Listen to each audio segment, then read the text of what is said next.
नमस्कार, मैं हूं अंकुर और आप देख रहे हैं सत्यहिंदी.com। आइए एक नजर डाल लेते हैं अब तक की सुर्खियों पर। भारत बायोटेक की जिस कोवैक्सीन को जनवरी में ही आपात इस्तेमाल की मंजूरी मिल गई थी, उसके तीसरे चरण के ट्रायल के आंकड़े अब आ गए हैं। मीडिया रिपोर्ट के अनुसार वैक्सीन तीसरे चरण के ट्रायल में 77.8% प्रभावी है। ये ट्रायल 25,800 प्रतिभागियों पर किया गया। रिपोर्ट में सूत्रों के हवाले से कहा गया है कि drug controller general of India यानी DCGI के विशेषज्ञ पैनल ने इस आंकड़े और परिणाम को मंगलवार को मंजूरी दे दी है। हाल ही में ये आंकड़े DCGI को पेश किए गए थे। हाल ही में भारत बायोटेक ने कहा था कि तीसरे चरण के ट्रायल के आंकड़ों के अंतिम परिणाम जुलाई में सार्वजनिक होंगे। अब जबकि सरकार भी कोरोना की तीसरी लहर की आशंका से इनकार नहीं कर रही है, सवाल उठना स्वाभाविक है कि यदि ये लहर आई तो क्या होगा। Indian institute of technology Kanpur ने मैथमेटिकल मॉडल का अध्ययन कर अनुमान लगाया है कि यदि 15 जुलाई तक कोरोना लॉकडाउन खत्म हो गया तो सितंबर-अक्टूबर में तीसरी लहर आ सकती है। उन्होंने ये भी अनुमान लगाया है कि यदि ऐसा हुआ तो रोजाना 2 से 5 लाख लोगों के संक्रमित होने की आशंका है।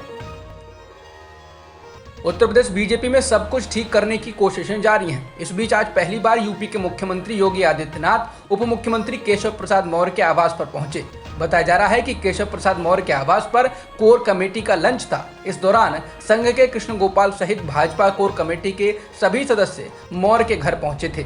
इसी दौरान सीएम योगी भी वहां पहुंचे। बता दें, केशव प्रसाद मौर्य के सुर योगी से अलग रहे हैं। ये चुनाव किसके नेतृत्व में लड़ा जाएगा, ये सवाल पूछने पर मौर्य ने योगी का नाम नहीं लिया और कहा कि इसका फैसला केंद्रीय नेतृत्व करेगा। इसके अलावा स्वामी प्रसाद मौर्य तो यहाँ तक कह चुके हैं कि चुनाव बाद केंद्रीय नेतृत्व तय करेगा कि कौन सीएम होगा, जिसके बाद कहा जा रहा है कि योगी पिछड़ों को साधने की कोशिश में लगे हैं।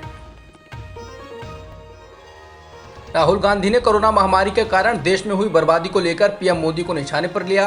राहुल ने कहा कि प्रधानमंत्री के आंसू बहाने से लोग नहीं बचेंगे। राहुल ने कहा कि कोरोना की दूसरी लहर में मरे लोगों में से 90% लोगों को बचाया जा सकता था। राहुल ने कहा कि उनकी मौत के लिए सबसे बड़ा कारण ऑक्सीजन की कमी रही। राहुल बोले कि पीएम मोदी के आंसू पीड़ित परिवारों के आंसू नहीं पहुंच सकते। पीएम के आंसू लोगों को नहीं बचा सकते, लेकिन ऑक्सीजन बचा सकती थी। लेकिन पीएम ने इसको गंभीरता से नहीं लिया और उनका सारा ध्यान बंगाल चुनाव पर लगा रहा। राहुल ने कहा कि सरकार द्वारा बताए जा रहे आंकड़ों से 5 से 6 गुना अधिक लोगों की कोरोना से जान गई है। कोरोना की दूसरी लहर से पहले लगातार मोदी सरकार को चिता रहे कांग्रेस के पूर्व अध्यक्ष राहुल गांधी ने मंगलवार को कहा कि टीकाकरण की प्रक्रिया को बेहतर ढंग से लागू रखा जाना चाहिए। राहुल ने पत्रकारों के सवालों का जवाब वर्चुअली मोड में देते हुए कहा कि जो काम और जिन आवश्यकताओं की पूर्ति दूसरी लहर में नहीं की गई, वे सभी काम तीसरी लहर में किए जाने चाहिए। उन्होंने कहा कि सरकार को हॉस्पिटल बेड्स, इंफ्रास्ट्रक्चर, ऑक्सीजन और दवाइयों की आवश्यकता पर काम करना चाहिए। 24 जून को पीएम मोदी की ओर से जम्मू कश्मीर के सभी दलों की बैठक बुलाई गई है। गुपकार गठबंधन के इसमें शामिल होने को लेकर अभी तक आशंकाएं थीं, लेकिन आज श्रीनगर में हुई गुपकार गठबंधन की बैठक में फैसला लिया गया है कि गुपकार गठबंधन के दल इस बैठक में शिरकत करेंगे। नेशनल कॉन्फ्रेंस के नेता और जम्मू कश्मीर के पूर्व मुख्यमंत्री फारूक अब्दुल्ला के घर पर हुई इस बैठक के बाद फारूक अब्दुल्ला ने पत्रकारों से बात करते हुए कहा कि महबूबा जी, मोहम्मद तारिगामी और मैं पीएम मोदी द्वारा बुलाई गई सर्वदलीय बैठक में शामिल होंगे। उन्होंने कहा कि वो इस दौरान अपना एजेंडा पीएम और गृह मंत्री के सामने रखेंगे। 7 दलों के इस गुपकार गठबंधन की बैठक के बाद महबूबा मुफ्ती ने कहा कि वो बातचीत के खिलाफ नहीं है।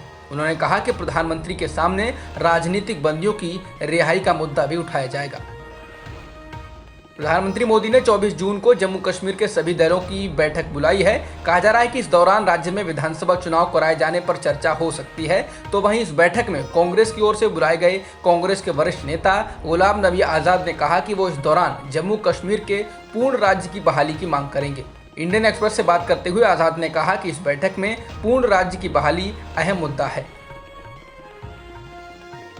चुनावी रणनीतिकार प्रशांत किशोर उर्फ पीके ने कहा कि उन्हें नहीं लगता कि कोई तीसरा या चौथा फ्रंट वर्तमान सत्ता के लिए चुनौती बन सकता है। उन्होंने एनडीटीवी से बातचीत में कहा कि विपक्षी दलों के बनने वाले संभावित तीसरे या चौथे मोर्चे से उनका कोई लेना देना नहीं है। प्रशांत किशोर ने एनडीटीवी से कहा कि तीसरा या चौथा फार्मूले को पहले भी आजमाया जा चुका है, ये पुराना पड़ चुका है और चालू दौर की राजनीति के लिए फिट नहीं होता है। बता दें, शरद पवार की बीते एक पखवाड़े में 2 बार प्रशांत किशोर से मुलाकात हो चुकी है और इसे लेकर कयास लगाए जा रहे थे कि वे 2024 के लोकसभा चुनाव से पहले एंटी बीजेपी फ्रंट या तीसरा मोर्चा बनाने की कवायद में हैं। शरद पवार के घर पर बुलाई गई विपक्षी नेताओं की बैठक को लेकर शरद पवार ने साफ किया है कि ये बैठक तीसरे मोर्चे को कायम करने के लिए नहीं आयोजित की जा रही है और इसमें ताज़ा मुद्दों पर चर्चा होगी। बता दें, इस बैठक में आरजेडी के सांसद मनोज झा, आम आदमी पार्टी के सांसद संजय सिंह, कांग्रेस नेता विवेक तनखा समेत कई लोगों को बैठक में शामिल होने के लिए बुलावा भेजा गया है। सुप्रीम कोर्ट ने आज सीबीएसई और सीआईसीएसई बोर्ड द्वारा 12वीं कक्षा के मूल्यांकन के लिए बनाई गई स्कीम पर मोहर लगा दी है।